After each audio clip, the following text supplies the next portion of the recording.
Welcome to another episode of Lifetime Talks. I'm Jamie Martin. And I'm David Freeman. And in today's episode, we are introducing you to one of the newest training programs at Lifetime. It's one of our digital training programs. It's called The Body Blueprint. And we're really excited to have the creator of this program with us today to talk through why she created this program, how it's worked for her in her own everyday life, and to be able to explain some of the other lifestyle things that she does that support it. So with that, hand it over to you, David. So we're joined today with Miss Hayley Akradi. She's a certified personal trainer. After spending 10 years training members in the club, she now serves as a national program lead for UltraFit, which is one of Lifetime's signature group training programs. She also works on digital fitness projects for the Lifetime digital app. You'll see some new digital training program coming from her in the app. Welcome, Hayley. It's good to be here. How are you today? I'm good. How are you guys? Doing well. We're excited to talk about this. This is an exciting new program to have as an offering for anybody who's using the Lifetime app. But we want to start because this is kind of based on how you train in your own life. Tell us a little bit about you and how you came to develop your own personal fitness and kind of lifestyle philosophy. For sure. So I'm excited, first of all, for the Body Blueprint because I'm excited for people to go through it the way that I have. And I've called it the Blueprint because it's quite literally the blueprint of how I train every single day.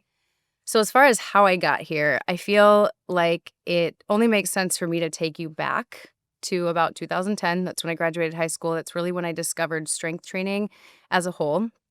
Dabbled in it. I got my first membership at Lifetime. I was taking yoga classes, strength training classes, all kinds of things. I even popped into an alpha. Yo. When did that start?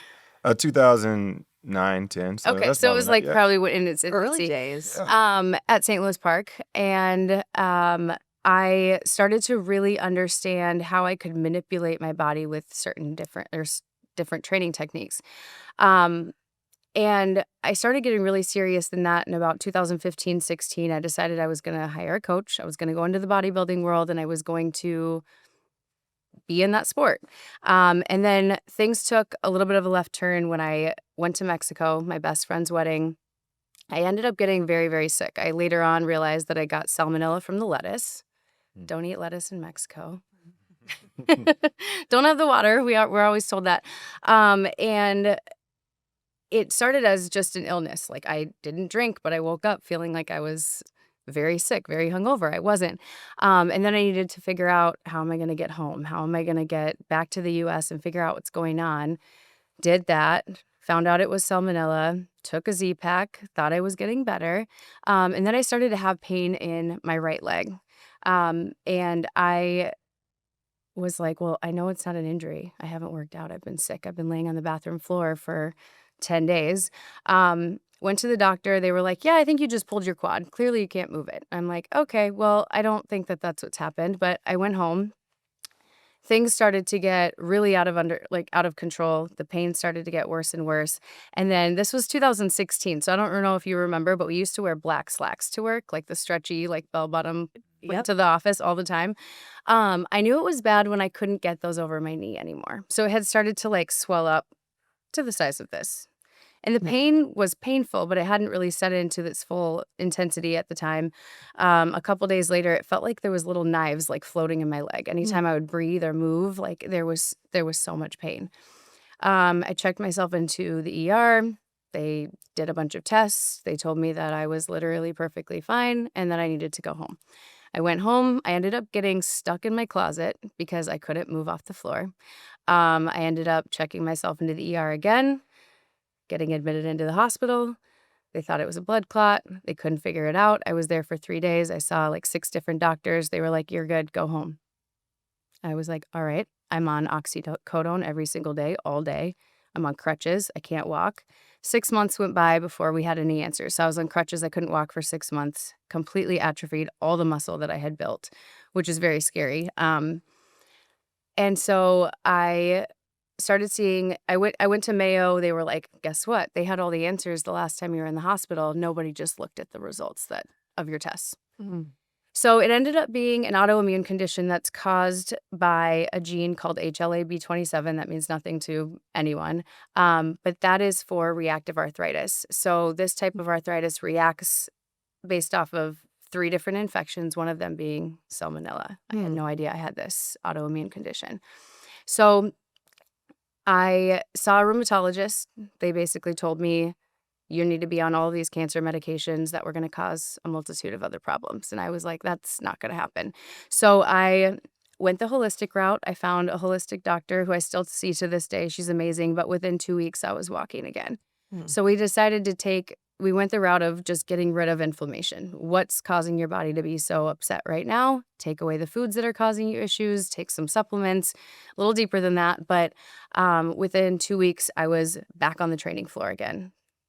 My knee was working. I didn't have any muscle, but we started over. So I got back into bodybuilding, made it to the national level. That takes us to about 2018. And then I realized that the stress that I was putting on my body with the different foods, all the different things was just causing more and more inflammation and stress and cortisol levels and everything, causing my autoimmune to be like out of control. So I started to train a certain way. I took bodybuilding out of my lifestyle, competing, still training in a way to manipulate my body, but without the cortisol levels going through the roof, without having so much cardio and so much output, and training in a way that that let my body calm down in between training sessions. So that's kind of where this came from. So 2018 on, and even in 2018, after stopping bodybuilding, my hormones went crazy. I think that's actually even where I met you. I was training at Lifetime. All of a sudden, I'm 35 pounds heavier, and I have no idea why. My hormones and my autoimmunity, everything, like I was completely out of homeostasis, and I needed to bring everything back to just like calm. So just training in a way that lets my body recover between sessions, making sure, and we'll talk about this later, making sure that I'm eating before I'm working out, not doing fasted cardio for my body, somebody who's stressed into that autoimmunity world. So that's kind of where a lot of my training programs stemmed from. And then building this program came from all the different pieces that I liked and loved from training and putting them together in a way that didn't stress my body. That's a very long story, but that's really why, like when we talk about the things that I do before and after training, between training, the way I train, it all comes from a very holistic sense versus like an athletic approach.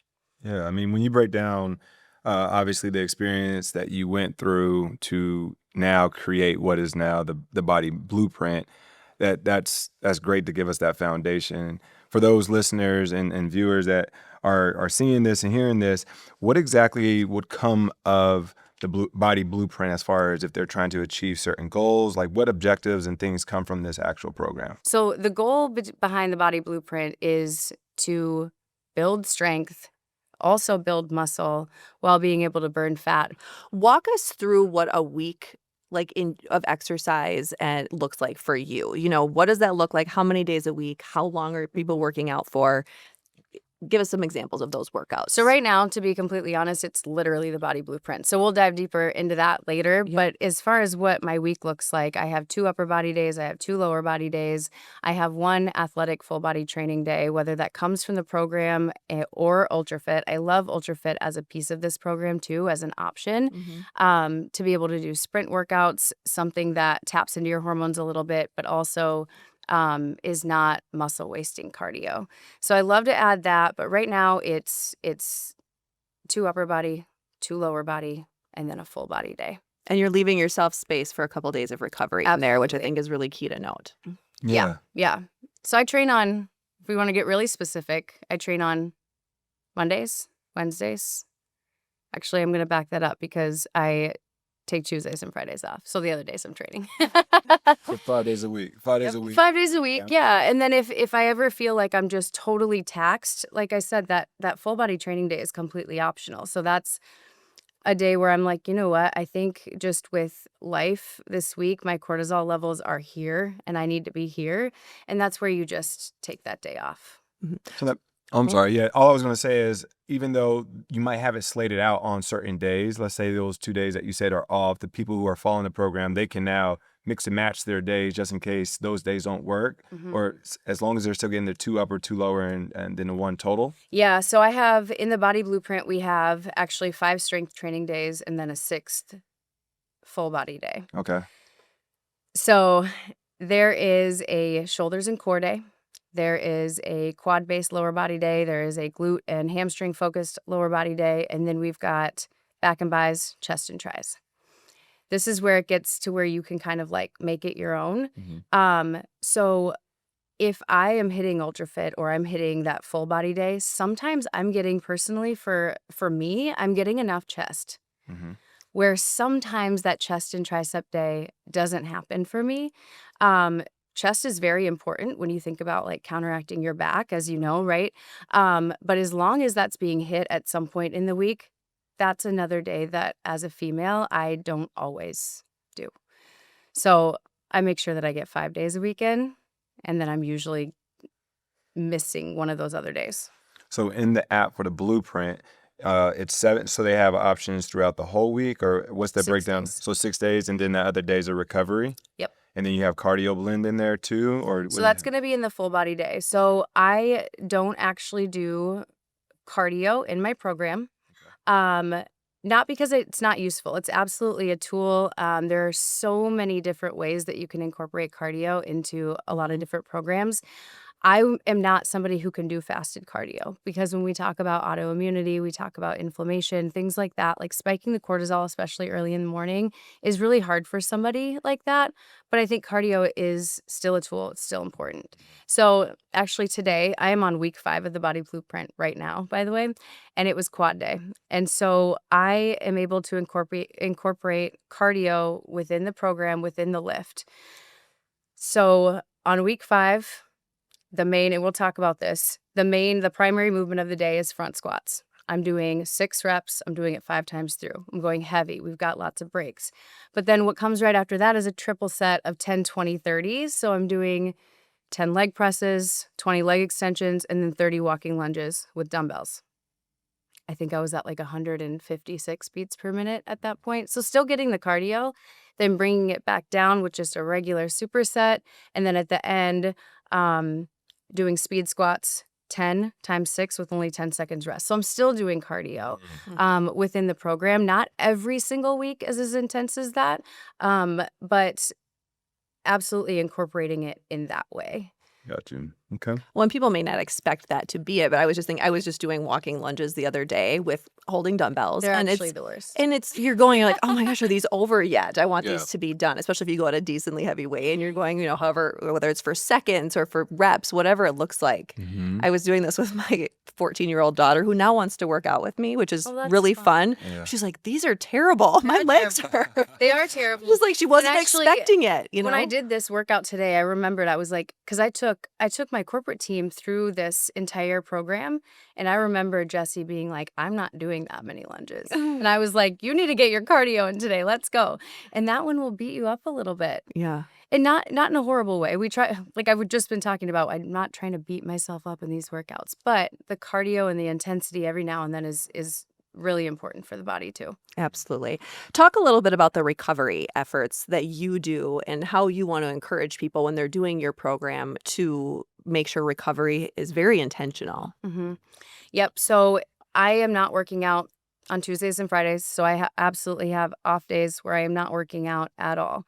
That doesn't mean that I'm not moving. I always tell people I'm not sitting on my couch or I'm not just sitting in the office all day. NEAT is super important, which is your like non-exercise calories that you're burning. So that's usually a day where I'm coaching in the morning. I'm probably, Tuesdays I take gymnastics, or I take Daria to gymnastics, my baby. So I'm still moving. And then the days that I'm training harder are usually the days where I'm sitting in the office all the time. So making sure that you're thinking about recovery, making sure you have a couple days where you're not working out super excessively. And then I do a stretch session at Chanhassen once a week just so I can stretch in a way that I can't do myself. Yeah. And then I love the infrared sauna for recovery too. This program is not just for somebody who has inflammatory issues, but I love that with my workouts because it does bring the inflammation down. Awesome. And sweat. I don't do cold plunge. No? No. They get you in that cold. You live in Minnesota Okay, but as well? so my joints, it's because of that. So They don't everything that we just talked about at the beginning, like as soon as I put my knees in that cold plunge, I'm like, I don't know. This is a little bit of PTSD. It's too much. Too much. So, I mean, we want to know, like, are there certain exercise habits that are non-negotiables for you? So one thing that I do before training is I always eat first. I never work out fasted for me because I'm always reaching for something called MMF, which is momentary muscle failure, which is something that we talk about in the program. I dive into that a little bit more. But being able to actually lift heavy and have the energy to do so and getting heavy enough to where you actually need a break, right? For me, I can do that by getting protein and carbs in the morning. So I'm usually getting about 30 to 40 grams of protein and 40 grams of carbs. I know I'm getting exactly 40 grams of carbs before I go lift in the morning. So my morning routine is very much the same. I've got electrolytes right away. Then I eat. Then I caffeinate. Then I lift. So that is number one. Number two and three, coming in with a plan and scheduling them. So I always come in with a plan. There have been days, I've seen it with clients where they're like, don't worry, I'll get my back and bicep day in. And they think they're going to come in and do like 45 minutes of back and biceps, and they're just going to make up the workouts as they go. And all of a sudden you pick up your phone and people are sending you emails and they're trying to schedule meetings. And you're like, you know what? I'll just do this another day. If you don't have a plan, you don't have an objective that you need to finish, right? Or that you need to get to. So I always come in with a plan, and I don't care where that plan comes from. I kind of care where the plan comes from, but um, but there needs to be a plan, like something that you're trying to get through A to Z before you leave, and then scheduling them. And Jamie, we talked about this in a meeting earlier this week. I always schedule my workouts. So first you've got the plan. Now, how are you going to execute it and when? I know that every Monday is shoulders and core. I know every Wednesday is my quad-based leg day. I put those on my calendar and I always show up for myself. If something crazy happens, I'll move it. But if you don't have them on the schedule, you're going to wake up and say, I'm a little tired today. I'll do that one tomorrow. And then that turns into tomorrow and then tomorrow, right? So scheduling them, whether that's scheduling a class or scheduling your workout, schedule and show up for yourself. That's one of my favorites. Love it. Love it. What about other health habits that are non-negotiable for you? What would those be? Sleep and 80-20. So sleep, I sleep 7.5 to 8.5 hours. If I don't get that, I feel like a crazy person. I have a baby at home. I need energy for her. I need energy for my workouts. I need to be recovered. So I know that Daria, my 20-month-old, wakes up at 5:15 every day for the day. And that's really unfortunate for us, but that's how. She's an early riser. She's an early riser. And I think I instilled that early on because I do coach early classes in the morning, right? So I've always gotten up early, and I think she just thinks that's what we do. But in order to then get that many hours of sleep, I have to be getting ready to lay down and fall asleep by 8:30, 9 o'clock, which seems crazy to some people, but that 9 to 5 is where I get my 8 hours of sleep, and that's super important, again, for recovery, for results, all of that. And then 80-20. 80-20 is something, my 80-20 is a little bit different. So 80-20, a lot of times you hear influencers talk about macros. I eat my macros 80% of the time, and then I eat whatever I want 20% of the time. For me, I eat non-inflammatory foods, food that comes from the ground 80% of the time, and then 20% of the time I can go out to eat, or I can enjoy some cookies with the baby, or whatever it is. But I don't eat seed oils. I don't eat really anything with added ingredients. So I try to eat as much grass-fed ground beef, organic chicken, fruits, vegetables as I can. That's my 80. And then 20% of the time is a nice little treat. And that just helps me, again, with the recovery. But also, when we talked about my story at the beginning, it starts to spark autoimmune conditions as soon as I start to bring in fake food. How often is that happening for you now, especially since you've been being more consistent with this over the years? So when COVID happened and then the restaurants started opening back up, I had sushi that got a little weird. Okay. And it was like a mild food poisoning case, sort of, right? And then it happened again. And Freddie, my husband, took me into the hospital. We drained it. We gave me a cortisone shot. And that was that, thankfully. However, I do still have like joint pain every now and then. And I notice that when I'm eating canola oils or seed oils or something like that, something that's super inflammatory, I can just tell when I go and work out, everything feels 50 pounds heavier. Mm. So that's important for me, not only for like a results-driven plan, like fat loss, muscle gain, all of that. That's important just to eat at home a lot, prep Mm-hmm. your meals, but also for an inflammatory standpoint. Got it. Yeah. Yeah, we got so many different like training programs out there. Like, how would you recommend to individuals who are looking for the right training program? We got like the body blueprint, right? And you have so many other things that you probably have seen during your tenure as far as being in the health and fitness industry. How would you go about recommending what's best for these individuals? You got a fat loss over here, you got muscle build over here. Help us navigate that. Yeah. So that one, whatever you can be successful and sustainable with. So what I mean by that is if you know that you have 3 days to work out and you choose a 6-day-a-week program, you're probably not going to be successful and you're probably not going to sustain it, right? So you can absolutely get there. Like if you're like, I really want to work out 6 days a week. You can figure that out at some point, but you Yep. need to first feel like you're successful at something. So if it's a 3-day-a-week body fat loss program or something like that, and that fits into your schedule and you feel like you can be successful with that, absolutely. For something like this, the Body Blueprint program is something where you do have to put a little bit more time into it, but you are absolutely going to see body composition change. So I think as long as you can sustain it and you feel successful at it, then it's the right program for you. I think it's really important when we talk about the personas that we come out with, like the Body Blueprint is my program. I'm literally in week 5 of it. I'm actually doing it. I think it can be frustrating for people when they go onto Instagram and they find somebody, females especially, I'm sure men do this too, I have no idea, and they see somebody and they say, I would do anything to look like that.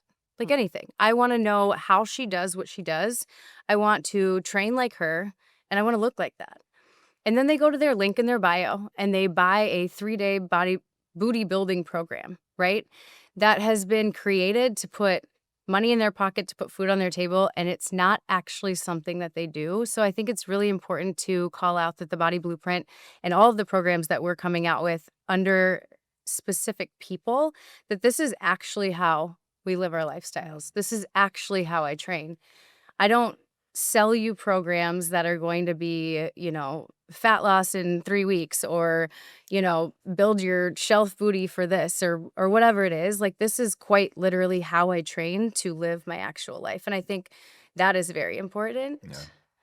Mm-hmm. Important. It goes back to, I think, so much of what we've often talked about at Lifetime. It's like, and we say the part of the motto for Experience Life in particular is like, no gimmicks, no hype. Like, we're not going to tell you something that is unrealistic or unsustainable. We want to empower you with information. We want to give you tools to do things, but it's not about like the quick fix, right? Yep. Like we want to actually help you make change that is sustainable for the long term, whatever that looks like for you. Program like this program might not be for everybody, and that's okay. But this is how I train to get the results that I have. So if that resonates with this person, then this is actually it, right? It's not just a 3-day program that I thought would be fun to write for somebody to try. Yeah, you're living it. You're doing it on a day-to-day basis. And I love that you said it, is if it's not the right fit, we have so many different other options within our digital program that they can gravitate towards. And it is vetted out and it is result-based driven. So that is the dope part about all the different options that we have underneath the digital app. Exactly. Mm-hmm. What element does enjoyment have? I mean, we often hear about like, do the kind of movement exercise that you enjoy too. And I know we still want things to be hard. We still want it to challenge us. Yeah. But I do think there is something to that whole like enjoyment. And you must enjoy moving your body in this way to keep doing it over and over. Like I find that with strength training for myself too. So I know that a lot of programs, there's nothing wrong with this. It's very results driven, but a lot of programs, whether they're 4 weeks or 6, 8, 12 weeks, they usually go in phases. And within those phases, whatever they are, usually the workouts are, especially in bodybuilding, are the same every single week. Like, that back day is exactly that way for however much time that the coach tells you to do it for. Right. That monotony makes me super bored. Okay. So I have taken a lot of different exercises that I love. And then within this program, we progress through different workouts, and we'll talk about that more exactly how it's designed. But um, while the objective is exactly the same for each day of the week, the exercises slightly change. So you might have a different type of a row that you do, right? Okay. You have an overhead pull down. There's different variations. The reps and sets change a little bit. The pauses, the eccentrics, all of those change a little bit to kind of keep you thinking and a little less bored. Got it. Yeah. So strength training can get boring sometimes. You know that you're going and getting strong at the basics. You're like, I'm doing squats again. That's great. But what can we change within the rest of the workout to make it a little bit more fun? Yeah, I do want you to keep you coming back because Mhm. that's the thing. It's like even if, especially if you're not, often with digital programs, we find that there can be fall off because you're not working with an actual coach. Like that's the beauty of being able to go in. So how do you stay engaged and Mhm. get excited to go back time and time again? Well, that was the biggest thing I think with working with one of my bodybuilding coaches who was amazing, but I knew that I hated the leg day that he had for me, but I had to do it for 8 weeks. And so every day it felt like every leg day that day would fall on, I'd wake up and I'd be like, I think I'm tired. I think I'm sick. I think I'm this. Like all the things of like, I didn't want to go and do that day. So if you have a day that you didn't necessarily love this week, it's going to change a little bit next week. The goal is the same, the objectives are the same, but it'll feel a little bit different. Yep. And that makes it a little bit more exciting to go into a new week of workouts. Awesome. Yeah, I mean, I love what you said there, and I think it's the beauty of programming, and to the point of you still have linear progressive programming within both the Body Blueprint or like with some of our signature programs that we have, Mhm. and that element of having an individual kind of help bring awareness to why you're doing that. Yeah. I mean, I go back all the time when you look at people within their disciplines of certain sports, like, and they go to practice and it's like they're doing the same thing over and Yeah. over. Yeah. It's important. So it is super important, but to create a little bit of the variance, whether that is slightly changing certain acute variables, maybe it's the rep scheme, maybe it's the load, maybe it's the tempo, those things change. Granted, if it is the same movement, you're still seeing the back squat or you're still seeing the leg press. So now if you have the education Mhm. behind it to connect to that person and be like, this is why you're doing that, it's a little bit different coming through the app. Well, now when you have that variance, which is great because now week over week, you're seeing something a little bit different to kind of keep you engaged. So that's a Yeah. great game changer there. So when you break that down now, how did you choose the structure breakout of your programming here? Yeah, so the Body Blueprint is a mix of strength and hypertrophy. So like what we just talked about, it's not actually phases. We don't have 4 weeks of strength and then 4 weeks of this and then 4 weeks of this. This one combines the two, and I'll tell you how throughout the 8 weeks. So for your primary movements, we talked about that. Every single day has a primary movement. On your shoulders and core day, you have an overhead press. That stays that primary movement throughout the 8 weeks. What we do with that for progressive overload and working from hypertrophy to strength is we start with 10 reps times 3 sets. That's for 2 weeks. The next 2 weeks, you've got 8 reps times 4 sets. And then it's 6 times 5 and then 4 times 6. So there's volume there. That's Mhm. changing, right? The repetitions are about the same when you do the math, but how you're breaking them up is different. So we're moving into strength. So you're starting to get stronger. 10 by 3, you're not doing the same weights as the end where you have 4 reps 6 times, right? Right. You should be able to go a lot heavier at that point. And then within each of those days, each week, there are other accessory movements that we do, and that some of them have higher reps. We start to introduce supersets, triple sets to get some of that cardio in there. And then we also do other variables like eccentrics, iso holds, things like that to just wake your muscles up, change your brain a little bit too. And those workouts change throughout the 8 weeks. So also, I know a lot of people are like, well, what is hypertrophy? I know that was one question that came up a few different times. So you have strength, which is going to help you get stronger. You have hypertrophy, which is going to help you build muscle. The strength reps are much shorter. So you're thinking like 3 to 8-ish reps, and then hypertrophy being like that 8 to 12, sometimes even 8 to 20, depending on what you're doing. So you're getting a mix of that. You're getting some of those short reps, go heavy. You're getting some of those higher reps, right, to build muscle. We want to build muscle so that way we can burn fat efficiently, but we also want to get stronger. And I hear so many women in particular say that I don't want to lift too heavy because I want to get bulky. But when you think about what strength is doing, is it's squeezing that muscle super tight, which actually makes you look leaner. So if you can build muscle, tighten up, and burn fat at the same time, that's how you're going to get to that change in your body. Well, and that was kind of the next question is Yeah. why did you build the program this way? You just totally addressed that. Yep. So it's really about helping people, see that body composition change. If it's something that they've maybe been struggling with, like this is probably a kickstart for them, right? I mean, Absolutely. yeah.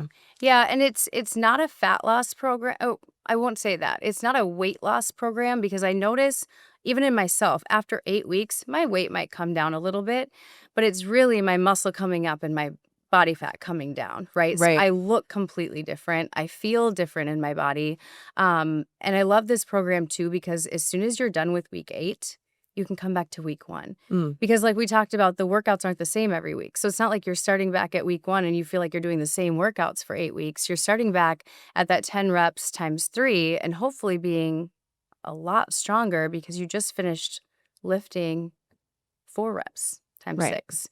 So you can continue to do this to continue getting stronger. And I think I've done this in a row. I think I'm on like round 4 right now. Hmm. I've done it more than that because I was doing this pre-baby as well. But I just keep going and getting stronger. So what fitness level would you say? Would this be beginner, intermediate, advanced, all the above? I would say intermediate and above because of the progressive overload and getting to those really heavy sets. I think it's really important to have a foundation of how to move, especially in the squats and the hinges and the overhead presses and things like that. You need to have an understanding of what weightlifting is. To the beginners, though, that want to get into this, I do coach you through it. I have a lot of videos talking about what we're going to do. I have coaches' notes to help explain what it should look like. So it's obtainable for a beginner. But I would say for that experienced lifter, this is a good place to be. Nice. Mm-hmm. Well, and I just want to clarify what you mean by experienced lifter because there's different phases of that. Like for instance, like I've been lifting weights for 25 years, right? But I have never done like bodybuilding. So you don't have to be somebody who's done bodybuilding, Nope. but you have that, again, to that point, that base, that foundation. You know what a strong squat looks like. I need to know that you can put weight on your back and still be able to move properly, right? Because as you're progressing that load, especially in the last couple of weeks, if you're lifting weight that you're only going have like 4 reps for, if you can't really move, you're not going to get a lot out of that, right? So just knowing how to move properly in some of those movements is important before starting the program. Makes sense. Yeah. And I know you said it in the beginning when you were going through your journey to help navigate you to getting to your best health that you could be. You had a holistic approach to putting together this program. So can you kind of walk us through what that holistic approach is? Absolutely. So we did talk about having those rest days, right? That helps you recover, but I also split this up. It is very much like a bodybuilding split. It feels that way, right? But I do that because when I do, let's just say a shoulders and core workout, I need 7 days before I hit shoulders again to really feel like my inflammation isn't out of control. So splitting it up this way really helps you actually get recovery for that next time that you hit that day. But also bone density health, resilience to disease, age, and longevity. I think that's something that's super hot on the fitness trend right now is women especially are making sure that they are strength training so that they don't have bones like chalk when they're older, right? We need them to be protected and healthy. And when we have healthy bones, we have less disease. So strength training right now is really just like the armor for being healthy when we get a little bit older. I love that approach because we actually had in the most recent season of the podcast, last season, we had a big episode on bone health. And it doesn't matter how old you are. Bone health is something we need to be thinking about regardless of our age. And strength training is so fundamental for just building that and making them strong. And I just listened to a podcast, actually, then they were talking about how so many times people are like, they see the people on the treadmill running 10 miles a day, and they're like, I want to look like that. But there's no muscle there. So then when you start to age, you actually start to get sick. You're a little breakable, right? And we don't want to be breakable when we're older. So just making sure that you have enough muscle on your body to protect you. Awesome. So as you think about this program rolling out and people trying this program, what are you most excited about as you think about more people discovering this approach? First, I was excited about accessibility. Like, I think it's really cool that it's going to be available to the people who are currently our members, who are not. Literally anyone can access this. But I'm really excited for people to try and discover a different way of strength training that's going to help them get to where they want to be as far as body composition without completely overtraining and feeling overstimulated. And I think so much of our world right now is over cortisol. Like, we wake up and we rush into everything that we're doing, right? So just making sure that your workouts help you for life versus put you over the edge. That's one of my favorite things about this program. All right. Yeah, we did a lot with the body blueprint. Before I get into the mic drop moment, is there anything that we might have missed that you want to make sure our listeners and viewers can be in the know of? I think we covered it, but I'm always worried about your mic drop moment. Oh, well, it's nothing to be worried about. All right, so I make it pretty simple since we're talking about programming and all. If you only could have one lift for the rest of your life, there's only one you could do. I know what it is. What exercise and what lift would it be? So my favorite day, first of all, is my shoulders and core day. Okay. My shoulders are so strong. I've atrophied my legs so many times that these babies are weak, but seated barbell overhead press. Really? Yes. That's the one. That's the one you would do for the rest of your life? We're just like, what? I knew she was going to say leg press, squats or something. No, because now I got to do plate math really quick because I can do 95 pounds overhead. Okay. And I feel like that's really strong. Yeah, it is. I'm just saying this It's is a the 25 only pound, yes, lift yes, for the rest of your life. yes. Shoulders, yes. Or maybe some lateral raises. Hey, Because still those make you shoulders, look. all right. Yeah, it's still Still shoulders. It's always shoulders. shoulders. Okay. If I didn't have my jacket on right now, you can tell my shoulders are probably the biggest part of my body. Okay. What about you? I'm curious now. What would you pick? Oh my gosh, mine's like I'm glad I so shocked you a boring. little bit. I am more like I love the squat. The squat, I love yeah. squatting. And I love that there's so many different ways to squat. You know, I Yeah. can squat with my heels raised. I can do goblet squats. You know what I mean? If I Yeah. could do, as long as I could do variations of the squat, Yeah. I'd be happy. But I like the squat as a full body movement. I love it. I'm a squat too. I'm going to say the squat. Look at us being boring. Yours was exciting. So people can find this program. They will be available in the Lifetime app. The Lifetime app is free, complimentary for anybody, anywhere to download, which is really exciting. And if you want to stay connected with Hayley, you can follow her on Instagram at Hayley Akradi. It's HAYLEYAKRADI That's me. on Instagram. That's Anywhere else, a lot of that was letters. a lot of letters like hidden in there. But follow Hayley and kind of just what I love about what you're doing on your social media as well is like you share like just your day-to-day life too and the different ways like you bulk food prep, you do all these things, which is really fun to see. And we're going to be covering more of that too. And you get to see how I feed my baby. Yes. All the things. So we go deep there. That's awesome. Well, thank you for joining us. Thanks for telling us thank you about for your having me. program. Yeah. Appreciate you coming through.